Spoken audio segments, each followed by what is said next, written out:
watching 48 Fastcast. Good afternoon. I'm Margot Gray with your 48 Fastcast. This is our digital version for your top headlines in a short, fast newscast. The top headline for today is the weather on this Thursday. We're already here. It's another first alert weather day due to hot, extreme, dangerous temperatures. Let's turn things over to Chief Meteorologist Brad Traps with an update. Yeah, one good thing is we've had more clouds, and I think it's because of those overnight thunderstorms that were out west that just wouldn't go away. Some areas picked up close to 4 inches of rain last night in northwest Alabama up to Pulaski. Let's take a look at the radar. It really shows a lot. This is the leading edge of this tropical moisture, the dew points in the upper 70s associated with that tropical low along the Gulf Coast. That's going to really start moving in here tomorrow, but we could see a repeat of showers and storms, kind of slow moving as we go later into the evening hour tonight as well. So that's something we'll keep an eye on, and that is a possibility anytime you get this deep tropical moisture in place. So it's muggy now, but it's going to be miserable tomorrow and into the weekend with those higher dew point values. We lost Muscle Shoals last night reporting station, and probably Lawrenceburg too, due to the lightning in those thunderstorms. Temperatures have been in the low 90s today. So again, the cloud cover keeping us slightly cooler out there, although you still need to take those heat precautions. We'll be talking more about more heat over the next 10 days and a slight break from the extreme heat over the weekend, and that's a result of more thunderstorms. All right, well, we now know a crash in Harvest claimed the life of a Huntsville teen. State troopers confirm a single vehicle crash occurred on Yarborough Road near Wilbanks Drive Wednesday night. State troopers say a Toyota RAV4 ran off the road and then hit a culvert into a ditch. One of the passengers, 19-year-old Donquise Herford, was critically injured in this crash, later succumbing to his injuries and passing away. The driver and a 4-year-old passenger were also injured and taken to the local hospital for treatment. The crash is under investigation. Over in Limestone County, a woman is the first person to face charges related to smokable hemp possession. This comes after that new law just passed. Mary Noble is accused of possessing Delta 9 pre-rolls and a Delta THC vape pen. According to court records, Noble was pulled over on Highway 72 and Cloverleaf Drive in Athens on July 7th. She was arrested and booked into the Limestone County Jail. Madison police are releasing new information about a recent break-in at Bob Jones High School. So investigators say 3 teenagers are facing charges.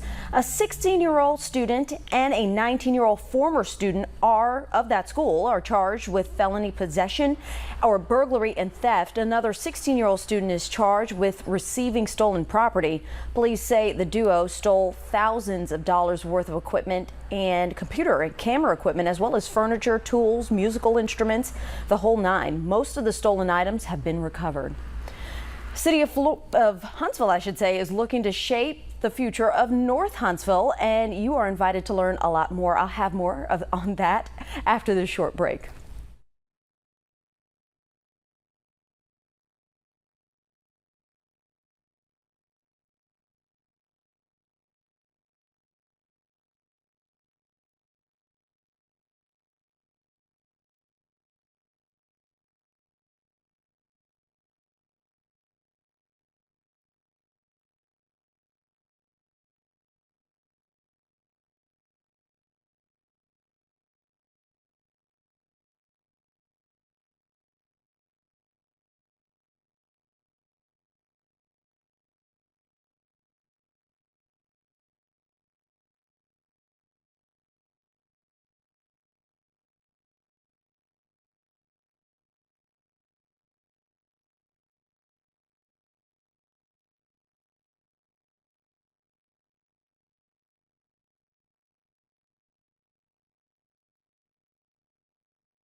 So happening later today, the city of Huntsville is holding an open house to discuss the North Huntsville Greenway master plan. So this project will include downtown Huntsville, Skybridge, and then the Meek Greenway around Alabama A&M University. So the meeting is open to the public. So if you want to learn more and share your thoughts on this project, it's taking place on the second floor at the lobby of Huntsville City Hall tonight from 5:30 until 7:30.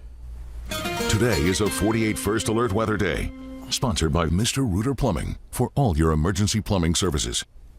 Well, the heat not as extreme as we thought, but that's because of the cloud cover out there. And I think a lot has to do with the fact we had rain. We had these rain-cool boundaries from late last night. So that is some good news. However, it's still hot. You can still have heat illness out there due to the temperatures. 92, heat index around 102 to 103 right now. And you can see down to the south, this is all that deeper tropical moisture moving to the north.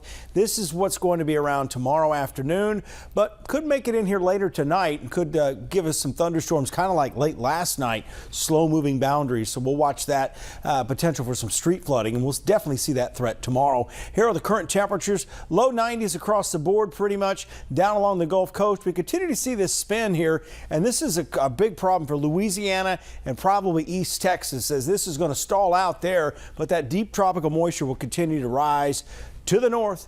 6 o'clock Friday morning, we wake up very muggy out there, temperatures in the mid 70s, and we'll have thunderstorms developing in the afternoon. So once we start getting into the mid and upper 80s, that's where we start to see it. The humidity is definitely going to be the highest we've seen so far this summer, with dew points around 78 to even 80 degrees. So just oppressive out there with the humidity. 145, scattered showers and thunderstorms.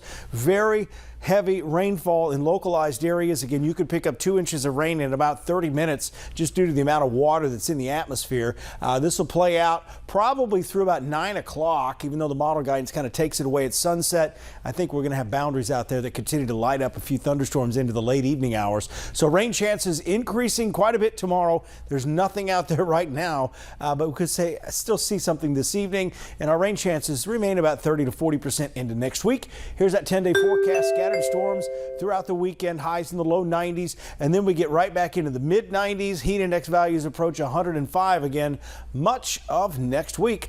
I'll be back with a look at your forecast today on WFF 40 News at 4 on WAFF TV. That's right, and we'll have much more for you coming up in just a few minutes right here online with Before the 4 with AJ Weiss. Don't forget to join us at 4 o'clock for our newscast on TV, as Brad just mentioned, 5, 6, and 10. Have a good afternoon.